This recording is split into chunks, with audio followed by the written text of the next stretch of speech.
Welcome to another episode. Let's see what will happen today. Maybe you know, maybe not.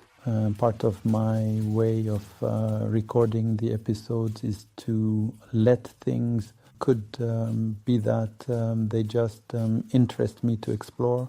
I didn't necessarily decide in advance, but I let it come up and appear in a certain way, which is part of the magic and the beauty in my eyes.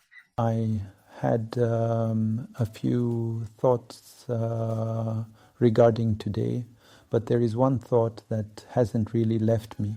And at first glance, it might seem a bit of a bummer that this is how our podcast or our episode for today begins, that we have an expectation that we will only feel good.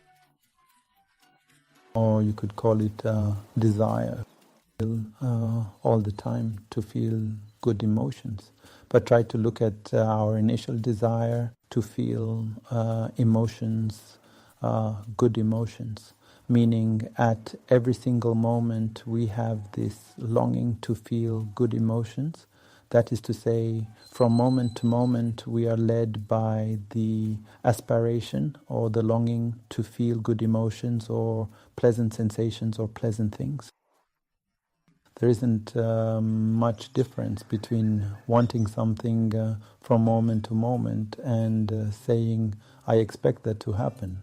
It could be that this aspiration for good feelings traps us in some kind of web.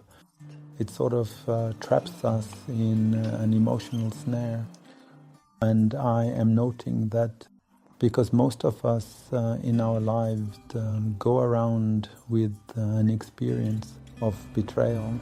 In other words, someone betrayed me somewhere along the way. Maybe life betrayed me. Maybe the people who are supposed to look after me betrayed me. Maybe I had certain experiences. I trusted certain people or certain situations or myself. So someone or something betrayed me. And this thing, I believe, Gadi believes, that accompanies us all in one way or another. It could be that I had for example, someone had glasses when they were a child, and he wanted to be without the glasses because they were making fun of him. And then there is some kind of longing, a desire for it to no longer be this way. And conversely, this desire from the words, because there isn't necessarily the option. So trust in desire or trust in ability gets damaged. And it is kept like the world, or my will betrayed me. In other words, we could say we are talking about the betrayal of the will that we experience ourselves throughout our lives, as if our will betrays us and we cannot fully trust the desire that arises within us because our will has already betrayed us.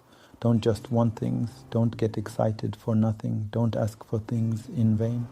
Basically, we learned to see that our own will can be treacherous toward us because it will only lead to disappointment. And in fact, it creates a relationship of trust and doubt regarding our will, meaning we won't hold on to it fully.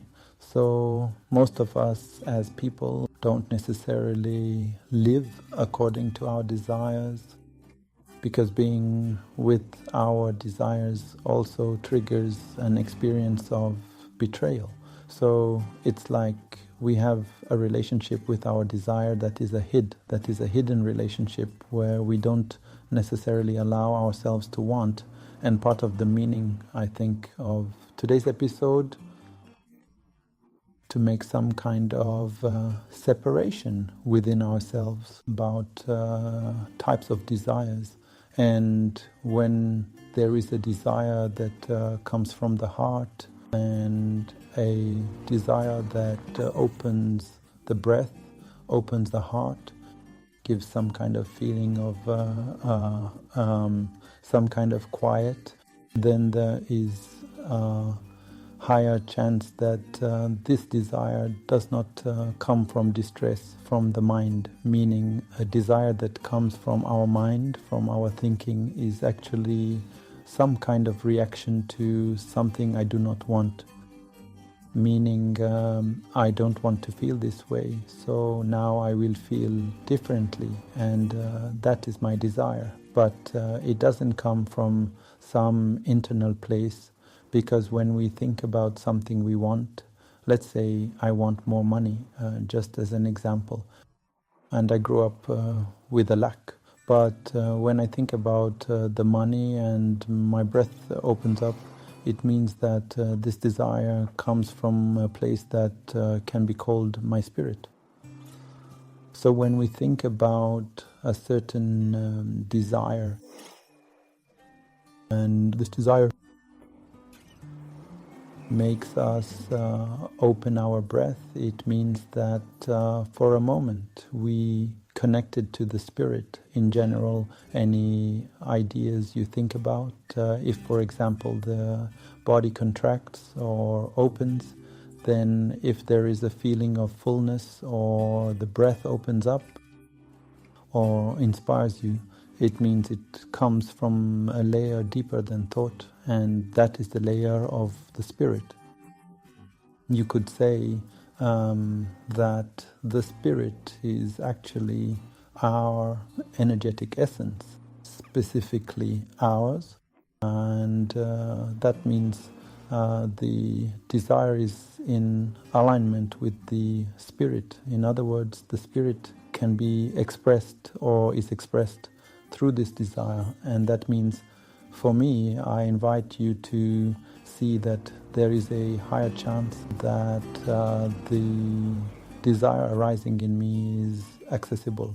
So you can get annoyed and say, no, I am thinking about money and I am shrinking. Be happy about that. It does not mean that there will not be the money you want or need. It just means that right now there is a certain meaning that is interfering. For example, a certain meaning for money. So in the same way, you can think of another desire that relates to money, but think of it in terms of product. Think of it as a new car or a new house or a new apartment or something you love. Anything that opens up your breath regarding that money is also good. Why? Because the moment you feel your breath opening up, it means you've found a desire that the spirit has no interference in helping you create.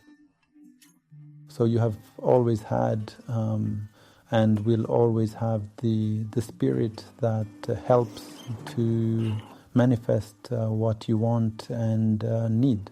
And to cooperate with this, we can connect to the desire that opens up the breath.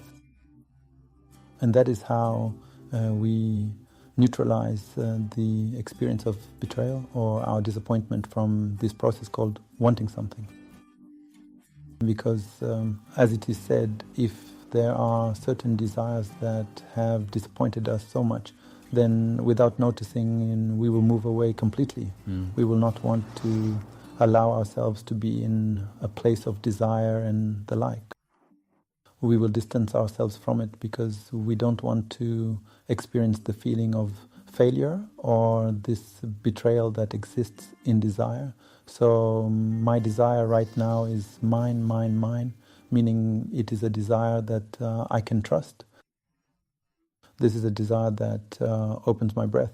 So I will practice this, I will surrender to this desire, I will allow my spirit to be there for me, and it may be that it will happen very quickly and we will move on to the next desire and another desire and another.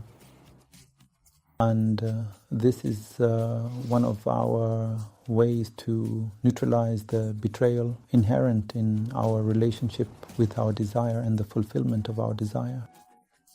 So I hope this was inspiring.